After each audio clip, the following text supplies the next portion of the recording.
everyone. It's Dr. Nick and Professor Mike Sebastian with Divine Guidance Institute Modern Day Mystery School, teaching you the ancient way of knowing. So you know how to know. Hell, so you don't get blindsided. You can sidestep adversity. And you can know. Hey, Professor Mike here. Yeah. And we got a good guest for you today. Oh my God, with a tremendous story about how to know and what that means in your life, how it impacts it in a good way. So you get some divine guidance and direction to go forward to balance your life out so you feel like you are a new person. Yeah, today we're sitting here with Emily. We're having a conversation with Emily, who has a fabulous, wonderful, insane, crazy story about knowingness with Holy Spirit, divine guidance, and coming through the other side. Welcome, Emily. Hi. Hi. Hey, how are you? Hello, I'm good. How are you? Good. Thanks for joining us today. Yes, absolutely. Yeah, so you have this awesome story, and it's so helpful because as a nonprofit, we're trying to teach people, obviously, how to listen to the voice, how to know when it's Holy Spirit, how to know, and receive guidance 24/7. And your story is so illuminating to that point. So we're real happy you're with us today. Thank you.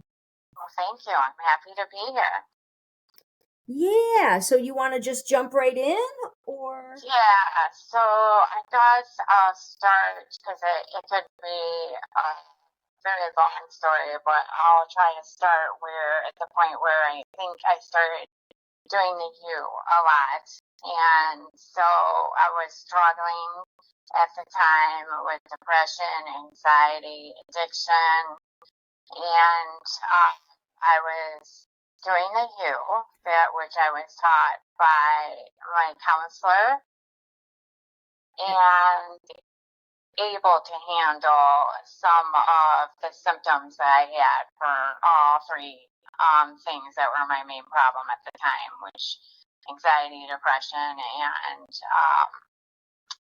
addiction. So I had a night at the very beginning of the process where I had been not able to sleep during this time, and I had been in my head a lot.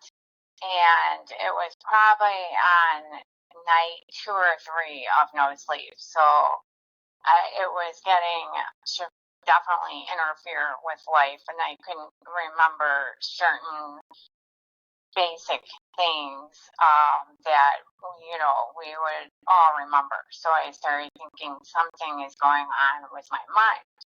So in this night of the second or third night, I really think it was probably the third night, because I wouldn't really admit that there was an issue until this night that it took probably most of the night, like 5-6 hours of getting kind of prompt with a voice in my head telling me that I needed to go to the hospital. And let me just point out how crazy that is, because at this point you were on 190 milligrams of methadone daily. Yeah.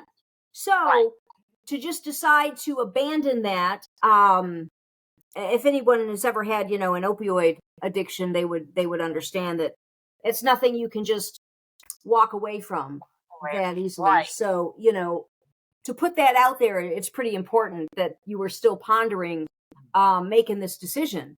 Yes, and also, you reminded me something else. My phone was shut off randomly. There's a backstory to that, but I didn't have access to it. And my car was repossessed like a few days before this happened, so I had no transportation.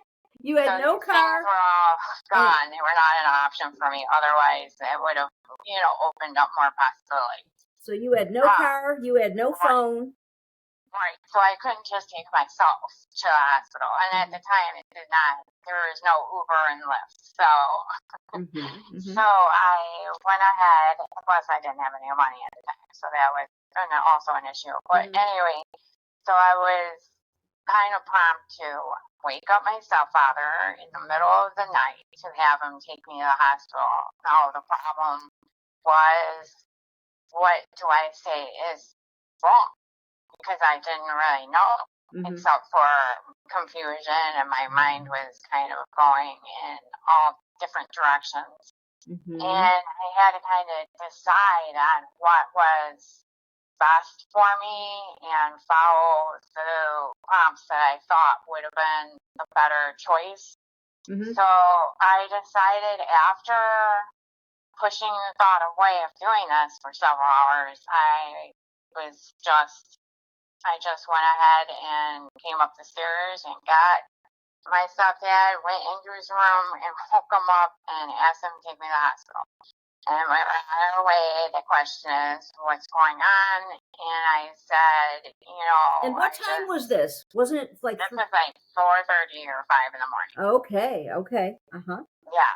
So, and reminder, I could have, around that same time, even just had him take me to the methadone clinic. Right. But for some reason, I knew that was not what I needed. I knew that this was happening in spite of still, being on the dose that I was on. So I went ahead and just stuck to that feeling of having to be in the hospital. And then when I got there, I started hallucinating a lot, and kind of saw like members of my family that I knew that couldn't be there. And I think, were they alive, living, or deceased? Some were, some were not. Oh, so both. Depends. Okay. Yeah, just some were not in my life at the time, but some were actually gone. So when I had called to update my stepfather, I had actually said that there is a lot of relatives here and people that I know. So he knew in that moment that something was definitely not right. So I feel like that had happened for him, because if he could have tried to get me out or fight for me to come back, but when I said that, he knew something was definitely wrong. When you asked him to take you, what reason did you give him? What did you say? I think I said I'm just feeling like something's going on with my mind. I'm not able to remember basic things, and it started to become a problem, and it was making me. I was just very confused about like regular everyday stuff. I'd never felt like that before. So, and that's basically what I said, but even in a more brief way, because at the moment I couldn't even explain to such a detail. So, and then when he dropped me off, and they actually, St. Joe's transferred me to Common Ground. And then, so at that point, I was basically missing, because nobody knew where I went, because they couldn't disclose that information because of my age, where I went from St. Joe's Hospital. They didn't know. So friends and family were starting to get worried after a few days of not knowing where exactly I am. Common Ground held me for a night or two, and then had me ambulance to Pontiac General. Okay, so you went to St. Joe's, to Common Ground, to Pontiac General. Yeah. Okay. So then, and with St. Joe's, I explained to them that I was having issues with my mind, and basic things were very confusing, and that something was not right, and that I felt what came out of my mouth, which surprised me, was I think that I have to withdraw off methadone. So I think I was sort of telling them that for something to go by, but I wasn't even sure. And at the moment, I definitely did not want to do that. So I don't really know why I said that, but that is why they probably, took the route of taking me to Common Ground. Wow. Okay. Yeah. So that they could figure out more what's going on. But now, now it's been like, up to 3 days later, and now I am much more confused, and I couldn't really think straight, and I was starting to hallucinate a lot, and just seeing things. What I did see, I wasn't sure was happening. There were little things that would happen, or even big things that would happen. I just wasn't sure what was reality and what was not. And this is at Pontiac General.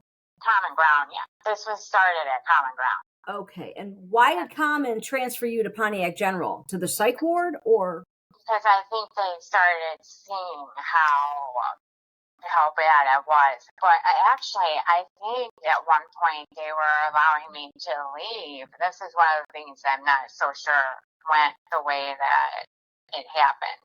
But I think they were going to allow me to leave because I convinced them to. And then I walked out. They unlocked the doors because you can't just walk out. And I actually got into an ambulance. I forgot this part. I got into an ambulance, and they eventually, I'm not quite sure what was said, what I said, what they said, and it's fuzzy, but they took me to Pontiac General from there. Holy shit. So it actually was more like I was free to leave, and then I veered towards an ambulance and got inside the back of it. They were like stocking it, and their faces were like, what? But I felt like this had to happen, that I couldn't even, my mind was so bad, I just didn't even know how I would even get from there to home, there to wherever, and I just knew from what was going on in my head that I needed to be in a hospital, and in this case, it had to be a mental condition, not a physical condition anymore. Mm-hmm. The possibility of that was definitely gone by this point. And so they took me to Pontiac General, and then that's really when everything started happening. I didn't get physically sick with withdrawals until probably about my 5th to 6th days in. But yeah, I was a lot, mostly unconscious, and most of the time being guided for things would be okay. I had a lot of what I now know as spiritual experiences throughout this time.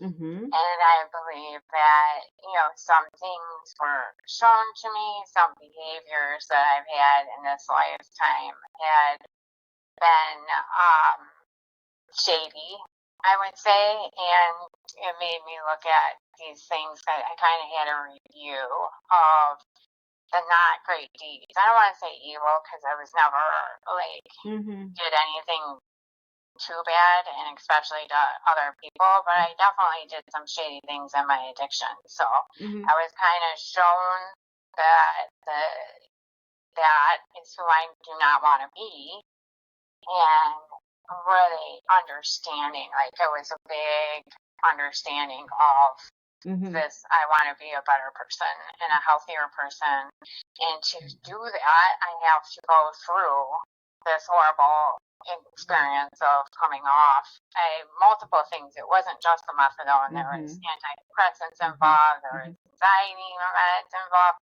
So it was quite a bit. And a lot of it, I will honestly say, I don't remember.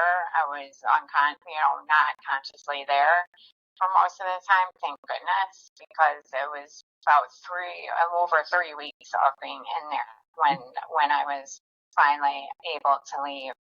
But I had, a big solo travel experience that I feel like, to me, that was my first one that I had, that I could remember everything like I was conscious. And that helped because I needed to kind of escape where I was at the time and feel free. So that helped me to obtain that without actually physically trying to leave, because that would have just caused more problems. Yeah, didn't you say a voice said you can leave, and but then and then instead of actually leaving, that's when you had your soul travel experience? Right. Because I had to think some things through, like, okay, I can leave, but I can't leave, because I would ask, am I able to leave on my own? And they were like, no, you can't leave. And, at this time, or whatever they were replied. And then I would read, like, you can't go through because I keep hearing, you can leave, you can leave.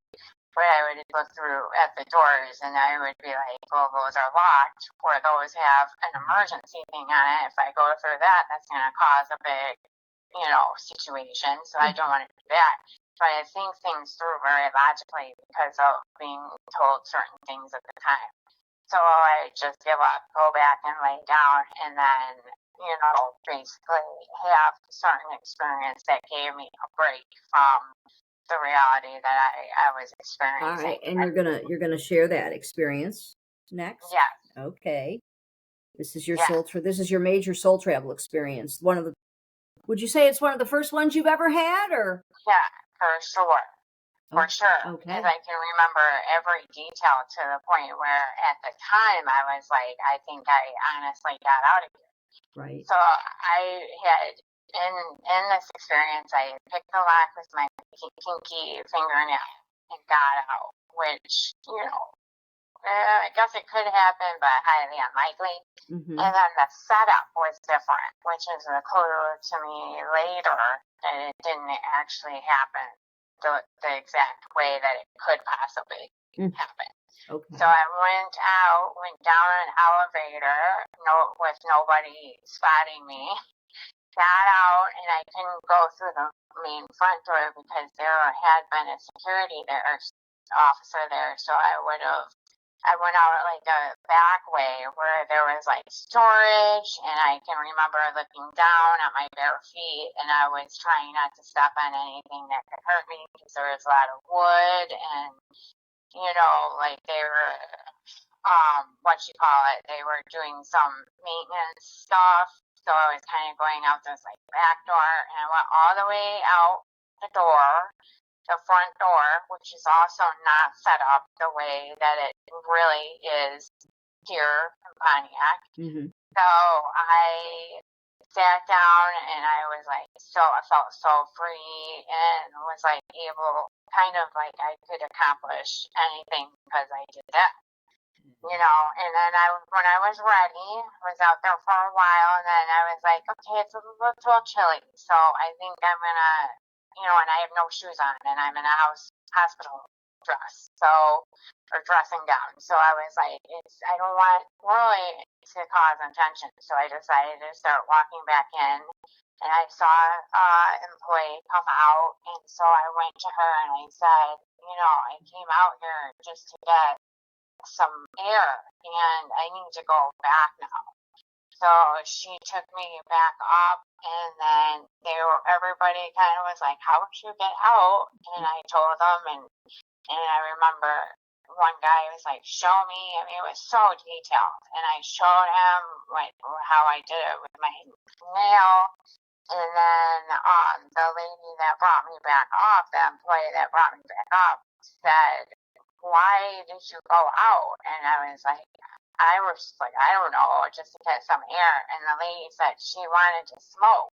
Mm-hmm. And I remember thinking about this because I'm like, that's impossible. I don't have a lighter or anything. How can I smoke or a cigarette? Right. So, how could that be possible? I remember pondering about how that she just made that up because probably to almost help me in that way because there was no real reason why I went out that made sense to them. Mm-hmm. So that was at least something that they could, say, oh, okay, wow. Mm-hmm. You know what I mean? But anyhow, during that whole time, I had really thought that had happened. But I later started working through a company to the point where I would go to talk to individuals in Pontiac General, and I realized the setup from that experience was totally different. Mm-hmm. So I also realized, even just now as talking about this, I probably did that several other times. Mm-hmm. But I was really thinking that it happened in the physical, and that it was, something that I was able to accomplish. But now, later, even now, I see it for what it was. Mm-hmm. It was just giving me a break and a freedom that I needed so badly in that moment, just to be able to keep going and make it through the next day, the next night. And there was a sum of experiences that sort of went along with that in there that went all together, where, I would ask for heat, from my body, and I get little jolts of heat coming through. And it was like I was so grateful for those little seconds of that happening, because it's like I asked for it and I got what I asked for. And then it was the relief of those small little things that I was getting by. That's what made me, able to keep going and to survive. Because I knew I wasn't going to be getting any relief until the process was over. So the relief I got was basically through these experiences. So after the soul travel experience, then what happened? Oh, okay. So when I got out, so everything, the voices that I was hearing to lead me through some of these things, there's quite a few. It would take a long time to really go through all of them, but I ended up stopping one day. And it was when I was physically better. I wasn't sick anymore. I was pretty stable. It was like I just woke up, and the silence it was just so intense. It was like going into a super loud place and walking out into silence. That's what a huge difference it made without having the stuff going on in my head.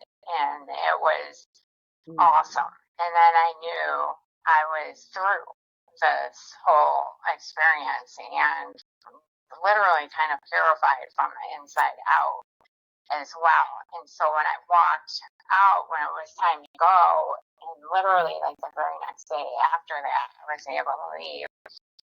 I walked out, and every single thing I looked at was brighter or lighter, or just everything was on the way home. When my parents picking me up, I was looking at everything, my neighborhood, from my neighborhood to like the signs around town, or things that you just normally don't really focus on, and everything had a brighter look to it, like almost like a clean look, like everything was cleaner.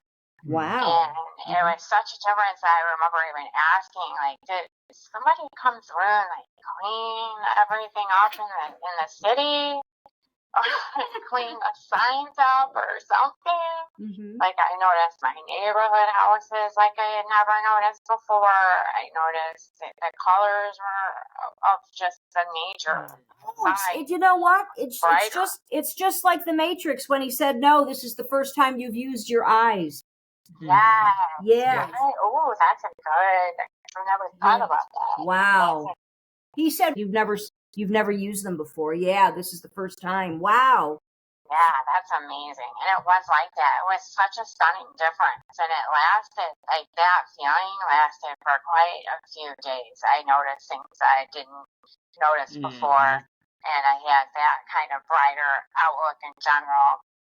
And it really helped. It helped me to see that there's more out there. And, early on, I had said, when I first got to the hospital, I had said, this is it. It's like, I need to know right now if there is more to life. And if there's not, then I don't want to be here anymore. So I really needed to know in that moment what was out there, what was, was I hanging on to a belief of God this whole time, and really there's nothing.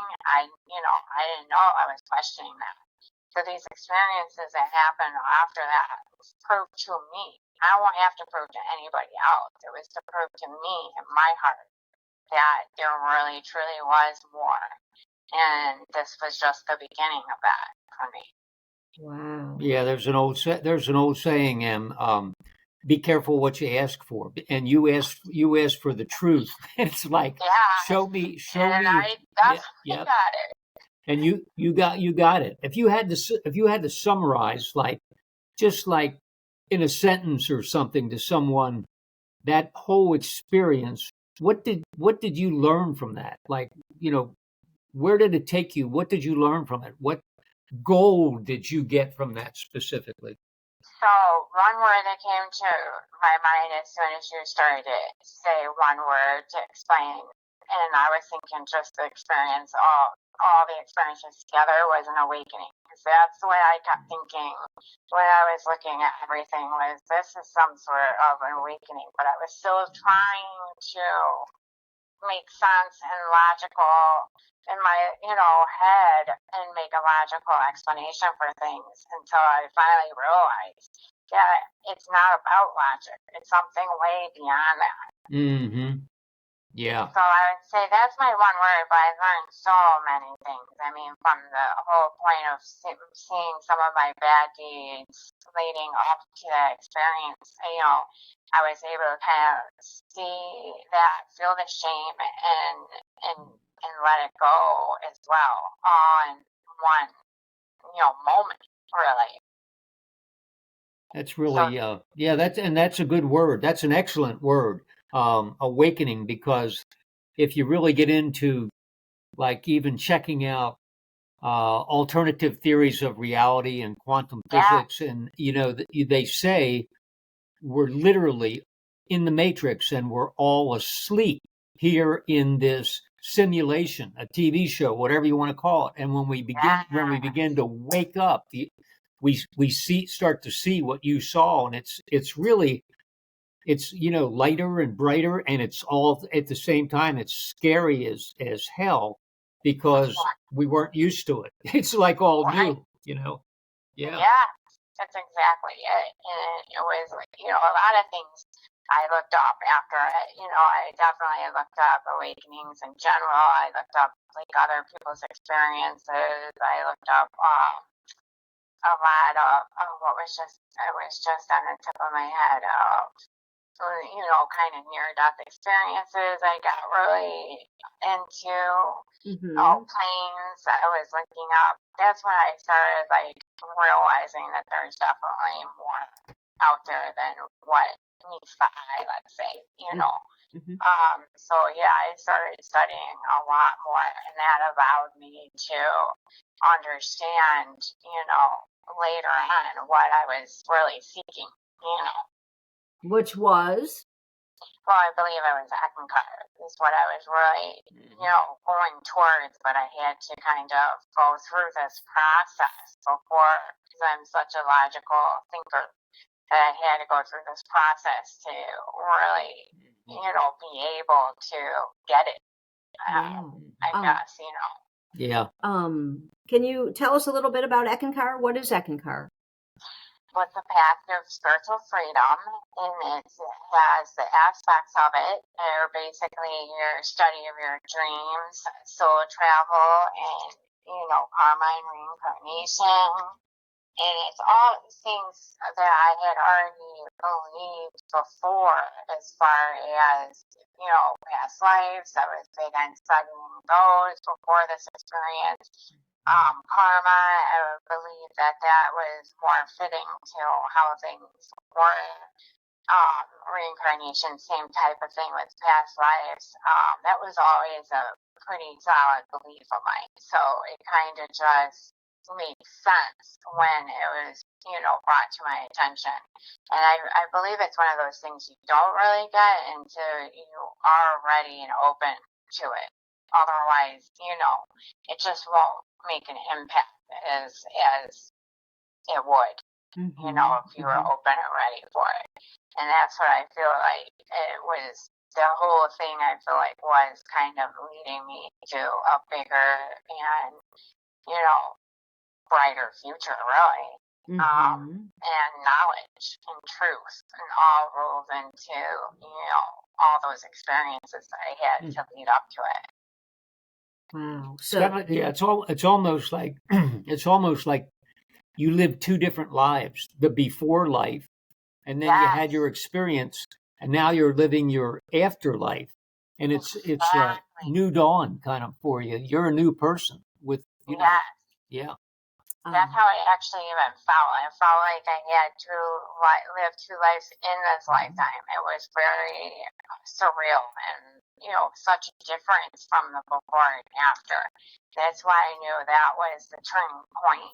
And having all those experiences, I ended up being grateful for, which was hard because I did go through a lot of pain and suffering to get there, but without that, I wouldn't have really had all that knowledge and had all those, awakening times and moments without the suffering and the pain. You know what I mean? So you got to be grateful for that as well. How about when you were in there, you told me about your ocean experience.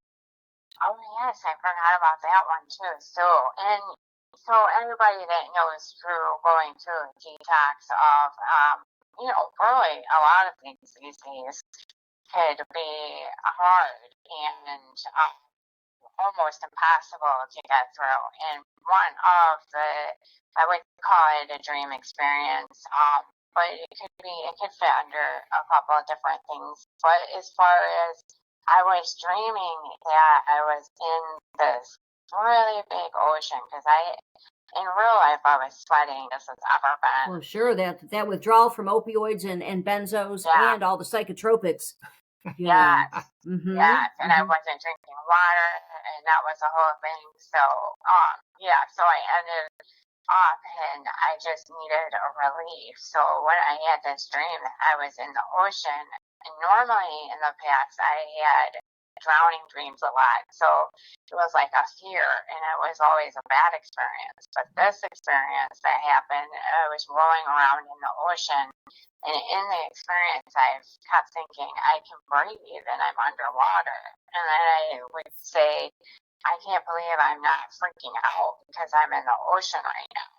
But it's like cleansing and purifying, and this is exactly what I needed at this time because I felt so gross normally, and this was like after this experience I felt completely like renewed, and it was for a while that I was just rolling around gently in the oceans, like it's almost like I was just in the caress of the ocean.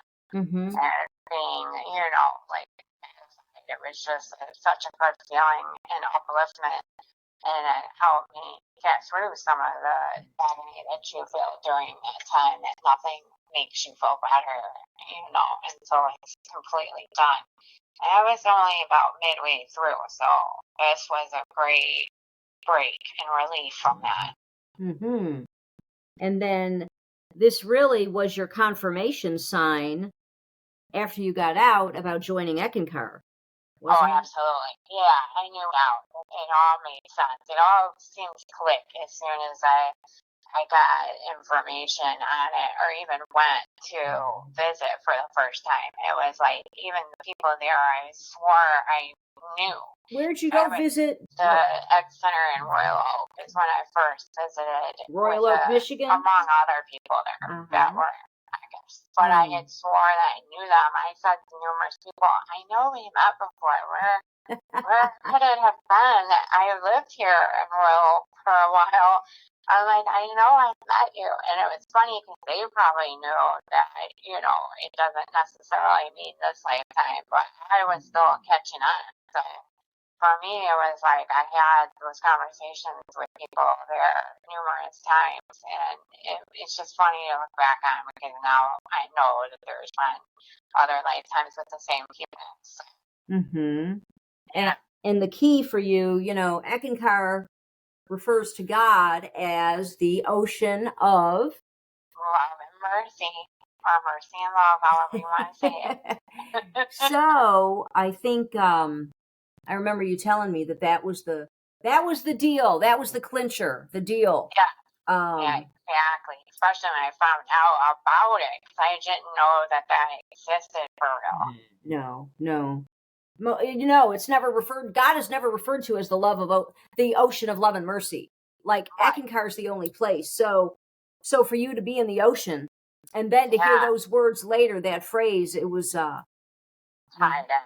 Yeah, total confirmation that you stepped on the right path, you know. Yeah. Oh yeah, among so many other things. It's almost like everything I read was right up that right up the alley of so much proof behind. This is the time that I'm supposed to find out about it. It's supposed to all happen now, you know. So yeah, there was so many confirmations about it. It was wonderful to read more and more, and the more that I read, the more I had experiences to back it up already. It wasn't like it had to be proven to me it had been proven to me already, and this was the connecting, dot. Wow. Yeah. Would you say this knowing experience that you went through literally, would you say it saved your life or not? Oh yeah, certainly.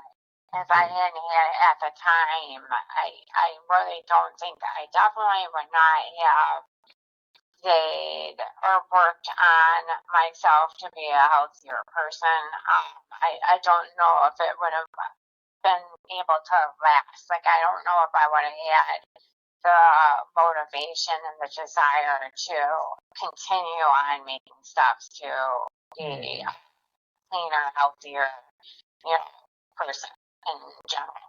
I believe that it all had to happen that exact way for me to, open my eyes to what was real and what was my truth, really. Yeah, even the medications. I mean, most people on either benzos or psychotropics or opioids, let alone all three, rarely step off of those things in one lifetime. So, that was your path. That was the you were soul traveling so much that it was a good way to be out of the body during those experiences, so you didn't have as much agony. Yeah. Right. And how many years ago was that? That was, I think, 2018. So 6 years. Yeah. 6 or 7 years. 7 years. 7. Yeah. Okay. Yeah. And now I want to. So total knowingness, and you stepped on the path of Eckankar, and so your question, your beginning question, got answered. You said, if there's more to this, how did you word it about God? If there's more to this, show me or let me go home. How did you word it? No, if there's more to this, then I need to know right now. I need proof. Basically, what I was asking for, and and if I don't receive that, then to me that was going to be the end of it, and I didn't really have the willpower to continue on. But the proof was pretty much all right there. And that ended up happening in those 3 weeks. Anything that I needed. Yeah. Yeah. Let me tell you one more thing with the good versus evil is what I called it when I was in there, but it was kind of a review of some of the not so good things I did. And not only was it a review of those certain instances that I had to kind of replay, but they were also shown on video to my loved ones. Wait a minute, in the physical or on the inner? No, this is all on an inner experience. That never happened. There is no video. There is no, but the things being reviewed to make more meaning to me was to be shown, the parts kind of that I hid from people because I was ashamed of it were actually shown to my loved ones. And so then it was more of an in your face experience. Not only was I witnessing my own actions and not being proud of that, but it was also my loved ones, both deceased and alive, were also witness to my actions, which of course they loved me anyway, and ultimately that's what ended the experiences with each kind of review. But it was almost like that's exactly what it was, like a review of these things that I'm not so proud of. And to make more of an impact, it was, with my loved ones around to witness them too. So it was kind of like I was not hiding them anymore. It was out in the open, but now I'm moving on, you know. Whoa. And a lot of forgiveness and love was involved. But, you know, which allowed me to be able to kind of release the shame and guilt for the things that I had done, you know. But it was a whole show. Wow. That's interesting. You mentioned the review. A lot of people mention a review. Even Michael mentions a review. Yeah. Yeah, I didn't really put that together until now. But yeah, Wow. that's exactly what it was.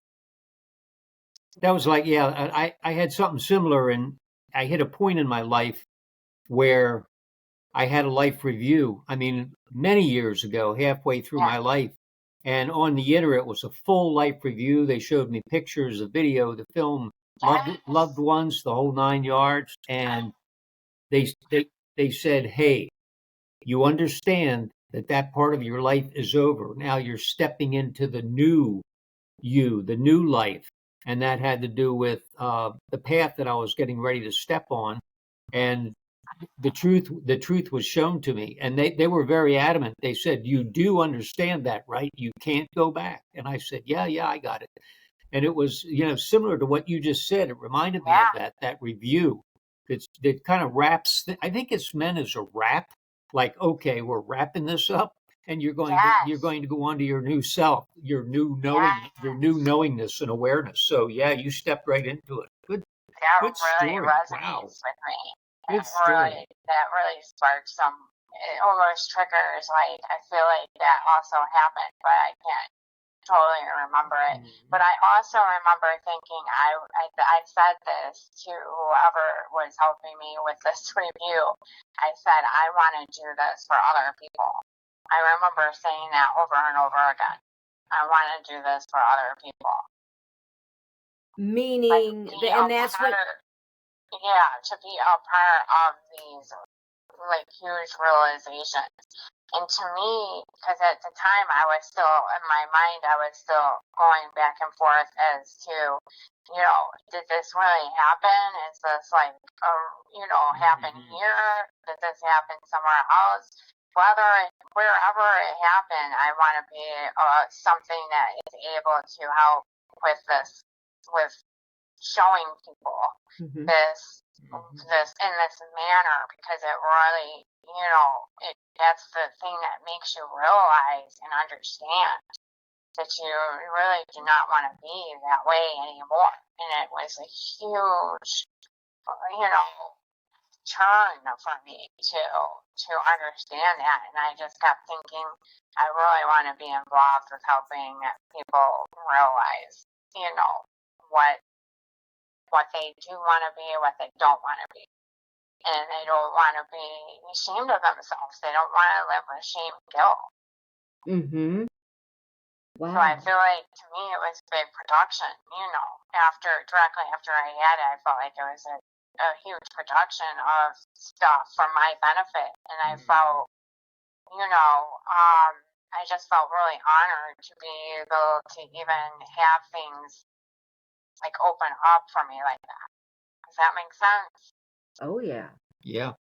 Wow. Yeah. And when you sparking a lot of other memories that I forget. Right. And when you say be a part of that, did you mean with your current career path? No, I'm not. Or did you I mean think in general, just it could be that a part of that direction that I picked, but also just a part of doing that even sometime in the future on a spiritual level. Like just being involved in helping other people realize that there is more out there than just what they feel stuck in right now. Yes.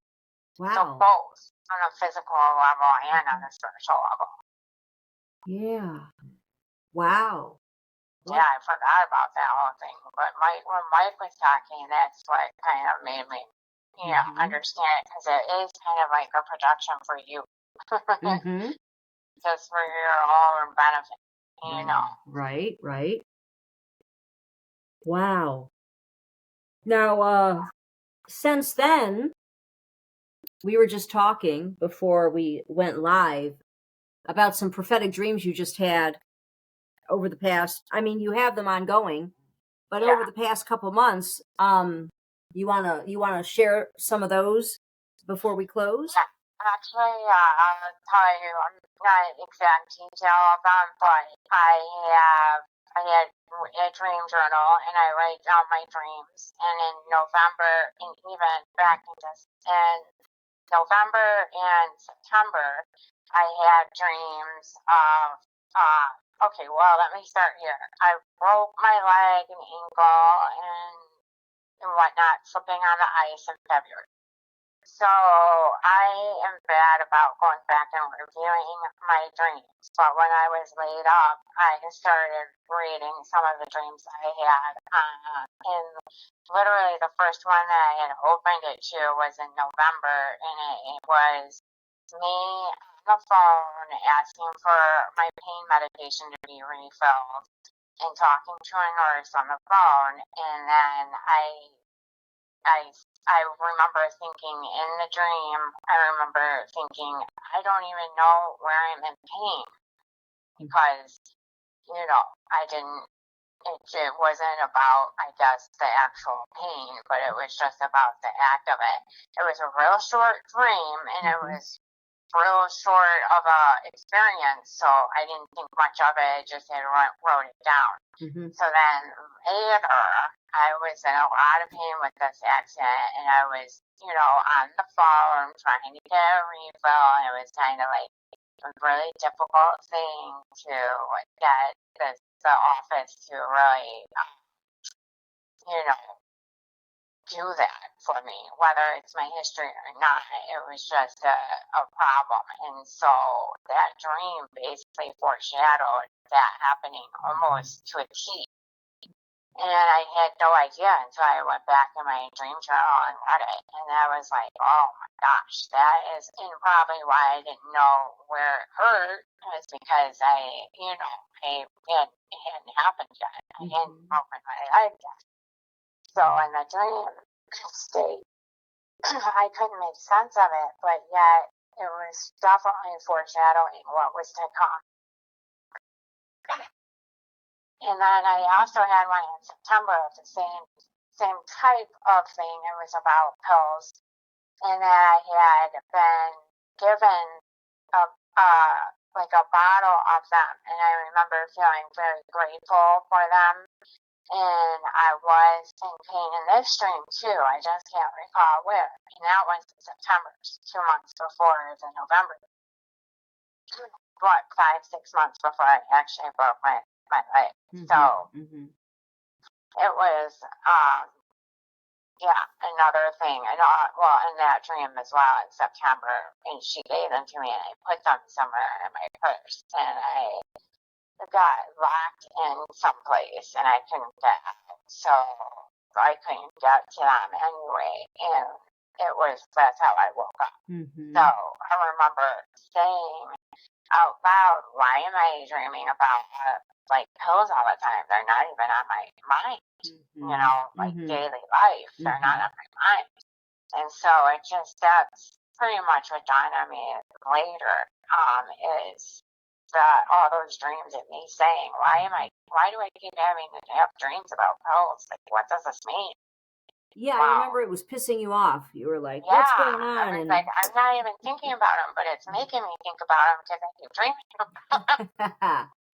Yeah, and we said, it's a release on one hand, and it could be prophetic on the other, and only time will tell, Yeah, and I still hadn't been thinking about that when it happened. I mean, but it did occur to me at some point, because that's why I started reviewing, is because I remember saying, I keep dreaming about them and why. So that's when I started reviewing and looking, and it was just so amazing that I saw how detailed they were, and how, just writing them down thinking they meant nothing at the moment, to me, just kind of made me more irritated, really. Yeah. To look back at them and think, wow, that's pretty amazing to be connected that way. And if we do pay attention, look how much that would just made sense at the time for me. So, in a desperate place to have my pain taken care of. Maybe I would realize it would be taken care of eventually. To not stress. Who knows? But, that's pretty cool. Yeah. Yeah, we call it dream tracking. Reviewing. It's good to review them quarterly. Absolutely. If not monthly, just to know what's there. Yeah, for sure. Wow. I love it. So Eckankar's really changed your whole life, I would say, huh? Oh yeah, that's where it really, when you compare the before and after, in a good way, it is really like two entirely different lives. Wow. There's just so many things and so much more joy is found now than before. I think I was always looking for substances or things to make me, even people, to make joy, to make me feel joy, but really it was almost like a synthetic joy. It wasn't really the real thing. No, the latest happiness stat, 45% of Americans are not happy, and additionally, they don't know what true happiness feels like. Yes, definitely. I was one of those people that really, truly thought I had never felt happiness before. Yeah, that's a 2024 USA stat. Yeah. Wow. Yeah. I didn't know that. I didn't know it was that many. Yeah. Because when you look around, or even on social media, people always act like they're very happy. Yeah, you bet. And that's why we like to share one magic word so much, the hue. Yes. As you mentioned. Yeah, that's the opening. That's the key. That's what opened up everything really for me. Wow, using the hue, huh? Yes, absolutely. Hey, well, this has been great. Thank you so much for joining us today. Yeah, thanks, Ann. Thank you. Thank you.